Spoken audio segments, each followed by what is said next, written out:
So as we mentioned in the last section, as the bride enters, we want most of the melodic and harmonic information gone. The only thing I'm leaving there is this pad sound, which will fade up.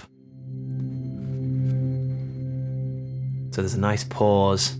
The bride can come out, and everyone's amazed at how beautiful she is and how amazing the dress is and all that stuff. It's also a nice cue, you know, when you plan this for the live event with the person, you have this big string section, and they know that as soon as that goes silent, that's when they come out. So you can plan that quite easily. So at the walking downstairs section, that piano part that we had earlier on, I've changed into a harp section instead. Another very nice plucked instrument. Everyone dreams of having a harp at their wedding, so it's in there. But then also, hear that sound that comes in there? That's a marimba. So my wife is a percussionist, and marimba was her main instrument, and it's a beautiful, beautiful instrument. So that's incorporated in there as well. And it's playing the chord sequence. Now, a technique on marimba, and this is where it's important to know about instrument techniques, because if you were to just have the marimba hitting the chords like you would on a piano or something, it's going to sound like a percussion instrument, like a xylophone or something that's not particularly soft. Whereas on a marimba, you can get really soft mallets and play the chord back and forward like tremolo. So you can see, let me zoom in.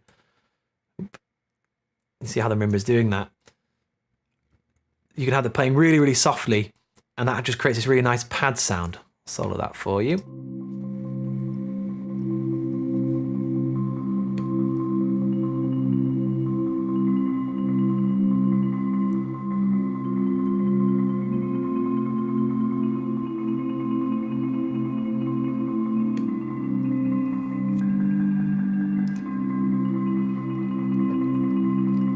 And it's just following that chord sequence with a few little suspensions matching the melody.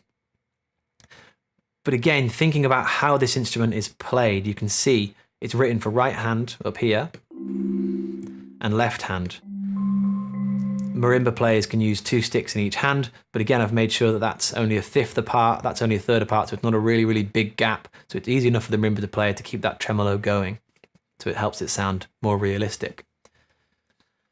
So the piano part has been just developed very, very slightly. Since the harp has taken over the basic chord pattern that we had, the little root fifth moving thing. This part. We've just developed out that piano part very, very slightly. So our melody part is still just here, very simple. Just as it was before. We've got this new second line. To start with, just literally playing the root notes.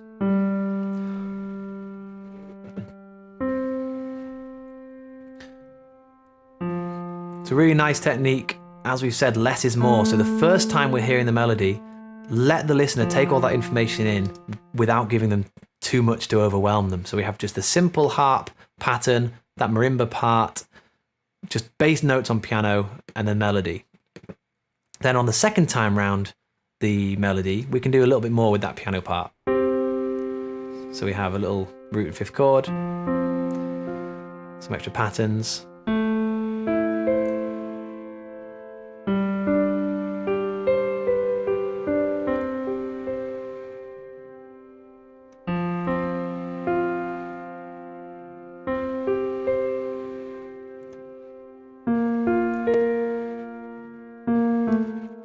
So very, very simple, but just a little bit more going on the second time around the melody. And also the strings join in the second time around that melody as well. So there's a bit more happening in the strings.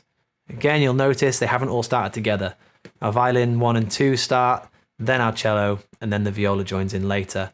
If I group these together, you can see I talked about trying not to let them move too much. So our viola part here just plays one note across 3 bars, across 3 different chords, while the other instruments move around them a bit more. Cellos and basses can generally move larger leaps. That's a bit more normal. But for the violins and violas, try to keep those moving not so much. You can see they only move right to the notes right next to each other rather than big leaps. And that gives it a nice fluent passage. So let me just play this walking down the aisle sorry, walking down the stairs section, so you can hear how it sounds in its entirety. So that's as the bride enters.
And we'll look at the father of the bride and the end of the piece in the next section.